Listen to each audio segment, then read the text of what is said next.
ಪಂಪ ರಾಮಾಯಣದ ಅತ್ಯಂತ ಸುಂದರವಾದ ಮತ್ತು ಅಷ್ಟೇ ಭಾವನಾತ್ಮಕವಾದ ಭಾಗ ಕದಡಿದ ಸಲಿಲಂ ತಿಳಿವಂದದೆ ರಾವಣನ ಮನಃಪರಿವರ್ತನೆಯ ಸಂದರ್ಭ. ಸಾಮಾನ್ಯವಾಗಿ ನಮಗೆ ರಾವಣ ಅಂದರೆ ರಾಕ್ಷಸ ಅಂತ ಗೊತ್ತು. ಆದರೆ ಜೇನುಕವಿ ನಾಗಚಂದ್ರ ಬರೆದಿರೋ ಈ ಕೃತಿಯಲ್ಲಿ ರಾವಣ ಖಳನಾಯಕನಲ್ಲ, ಅವನೊಬ್ಬ ಉದಾತ್ತ ನಾಯಕ, ದುರಂತ ನಾಯಕ.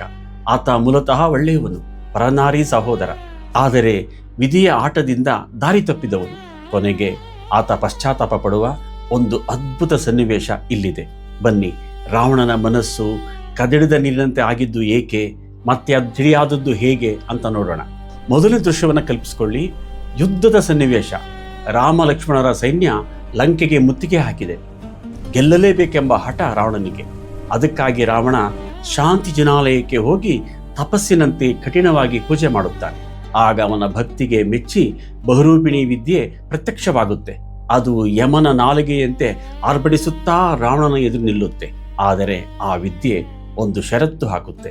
ರಾವಣ, ನಾನು ನಿನಗೆ ಒಲಿದಿದ್ದೇನೆ, ಆದರೆ ಚರ್ಮದೇಹಧಾರಿಯಾದ ರಾಮ ಮತ್ತು ಚಕ್ರಧರನಾದ ಲಕ್ಷ್ಮಣನನ್ನು ಬಿಟ್ಟು ಉಳಿದವರನ್ನ ಮಾತ್ರ ಕೊಲ್ಲಬಲ್ಲೆ ಅಂತ ಹೇಳುತ್ತೆ. ಆಗ ರಾವಣನ ಪ್ರತಿಕ್ರಿಯೆ ನೋಡಬೇಕು. ಅಯ್ಯೋ, ಮುಖ್ಯವಾದವರೇ ಸಾಯಲ್ಲ ಅಂದ್ರೆ ಹೇಗೆ ಅಂತ ಅವನು ಬೇಜಾರು ಮಾಡ್ಕೊಳ್ಳಲ್ಲ. ಬದಲಿಗೆ ಉಳಿದವರ ಅಳಿವು ನನಗೆ ಏಕೆ, ಆ ರಾಮ ಲಕ್ಷ್ಮಣನನ್ನು ನಾನೇ ನೋಡಿಕೊಳ್ಳುತ್ತೇನೆ ಅನ್ನೋ ಗತ್ತು ತೋರಿಸ್ತಾರೆ. ಇದು ರಾವಣನ ಅತಿಯಾದ ಆತ್ಮವಿಶ್ವಾಸ.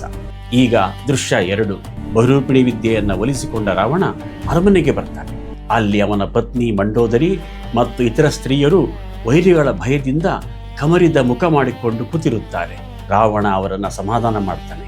ನನ್ನ ಹುಬ್ಬು ಗಂಟಿಕ್ಕಿದರೆ ಸಾಕು, ಆ ವಾನರ ಸೈನ್ಯವನ್ನ ಧೂಳಿಪಟ ಮಾಡ್ತೀನಿ ಅಂತ ಭರವಸೆ ಕೊಡ್ತಾನೆ.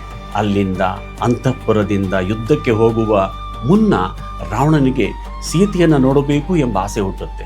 ಎಷ್ಟರ ಮಟ್ಟಿಗೆ ಅಂದರೆ ಯುದ್ಧದ ಚಿಂತೆ ಬಿಟ್ಟು ಮನ್ಮಥನ ಹಾಗೆ ವಿಶೇಷವಾಗಿ ಅಲಂಕಾರ ಮಾಡಿಕೊಂಡು ತುಂಬಾ ಕಾತರದಿಂದ ಅಶೋಕವನಕ್ಕೆ ಅಂದರೆ ಪ್ರಮದವನಕ್ಕೆ ಬರ್ತಾನೆ. ದೃಶ್ಯ 3. ಅಶೋಕವನದಲ್ಲಿ ಸೀತೆ ನೆಲದ ಮೇಲೆ ಕುಳಿತಿರುವ ಮತ್ತು ರಾವಣ ಅಲ್ಲಿಗೆ ಬಂದು ನಿಲ್ಲುವ ದೃಶ್ಯ. ರಾವಣನ ಆ ವೈಭವ, ಆ ಗಂಡು ಗಾಡಿಯನ್ನು ನೋಡಿ ಅಲ್ಲಿರೋ ರಾಕ್ಷಸಿಯರು ಸೀತೆಗೆ, ನೋಡು ನಮ್ಮ ಒಡೆಯ ಎಷ್ಟು ಸುಂದರವಾಗಿದ್ದಾನೆ ಅಂತ ತೋರಿಸ್ತಾರೆ. ಆದರೆ ಸೀತೆ ರಾವಣನ ಕಡೆ ಕಣ್ಣೆತ್ತಿಯೂ ನೋಡಲ್ಲ. ಅವಳ ಪಾಲಿಗಂತೂ ರಾವಣನ ಐಶ್ವರ್ಯ, ರೂಪ ಎಲ್ಲವೂ ತೃಣಕಲ್ಪ, ಅಂದರೆ ಒಂದು ಒಣಗಿದ ಹುಲ್ಲಿಗೆ ಸಮಾನ. ಇದು ಸೀತೆಯ ಪ್ರತಿಭಕ್ತಿ. ರಾವಣ ಹತ್ತಿರ ಬಂದು, ನೋಡು ಸೀತೆ, ನನಗೆ ಆ ಬಹುರೂಪಿಣಿ ವಿದ್ಯೆ ಒಲಿದಿದೆ. ಇನ್ನು ನನ್ನನ್ನು ಸೋಲಿಸಕ್ಕೆ ಯಾರಿಂದಲೂ ಸಾಧ್ಯವಿಲ್ಲ. ಆ ರಾಮನ ಆಸೆ ಬಿಟ್ಟು ನನ್ನ ರಾಣಿಯಾಗು ಅಂತ ಜಂಬದಿಂದ ಹೇಳ್ತಾನೆ. ಇದನ್ನು ಕೇಳಿ ಸೀತೆ ನಡುಗಿ ಹೋಗ್ತಾಳೆ.